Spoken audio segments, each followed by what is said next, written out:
ಸರ್ಕಾರಿ ನೌಕರರ ಮೇಲೆ ವಿಶೇಷವಾಗಿ ನಮ್ಮ ಟೀಚರ್ಸ್ ಮೇಲೆ ಒತ್ತಡವನ್ನು ಹಾಕ್ತಾ ಇದೆ. ಕಾಲಾವಕಾಶವನ್ನು ಕೊಟ್ಟು ಈ ಸಮೀಕ್ಷೆಯನ್ನು ಮಾಡಬೇಕಾಗಿತ್ತು.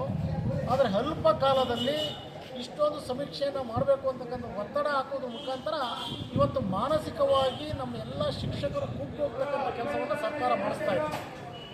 ಅದರ ಜೊತೆಯಲ್ಲಿ ಇವತ್ತು ಟವರ್ ಸಮಸ್ಯೆಗಳು ಜಾಸ್ತಿ ಇದೆ.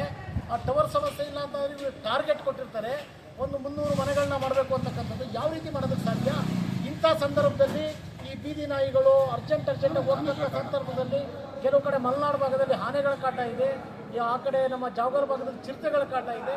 ಇದನ್ನು ಕೊಡ್ತಕ್ಕಂಥ ನಿಜವಾಗ್ಲೂ ಸಹ ಸನ್ಮಾನ್ಯ ಮುಖ್ಯಮಂತ್ರಿಗಳಿಗೆ ನಾನು ಮನವಿಯನ್ನು ಮಾಡ್ತೀನಿ. ಇಂಥ ಒಂದು ನಿರ್ದಿಷ್ಟ ಅವಧಿಯನ್ನು ತಾವು ಮಾಡಿ ಶಿಕ್ಷಕರನ್ನು ಎಲ್ಲೋ ಒಂದು ರೀತಿ ಮಾನಸಿಕವಾಗಿ ಹಿಂಸೆಯನ್ನು ಕೊಡ್ತಕ್ಕಂಥ ಕೆಲಸವನ್ನು ತಾವು ಮಾಡ್ತಾ ಇದ್ದೀರಾ. ದಯವಿಟ್ಟು ಇದನ್ನು ಎತ್ತೇಚ್ಕೊಳ್ಳಿ. ಇದರಿಂದ ತಾವು ಅವ್ರಿಗೆ ಸಮೀಕ್ಷೆಗೆ ಕಾಲಾವಕಾಶವನ್ನು ಕೊಟ್ಟು ಸಮೀಕ್ಷೆಯನ್ನು ಮಾಡಿಸಿ.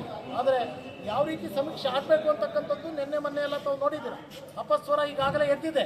ಸಮೀಕ್ಷೆಯನ್ನು ಸ್ವಾರ್ಥಕ್ಕೋಸ್ಕರ ಆಗ್ತಾ ಇದೆಯೋ, ಸಮೀಕ್ಷೆ ಸಾರ್ವಜನಿಕವಾಗಿ ಆಗ್ತಾ ಇದೆಯೋ, ಸಮಸ್ಯೆಯಿಂದ ಸಾರ್ವಜನಿಕರಿಗೆ ಪರಿಹಾರ ಆಗ್ಲಿಕ್ಕೆ ಆಗ್ತಾ ಇದೆಯೋ ಅಂತಕ್ಕಂಥದ್ದು ಇದು ಒಂದು ಪ್ರಶ್ನಾತೀತವಾಗಿ ಕ್ವಶನ್ ಇದೆ.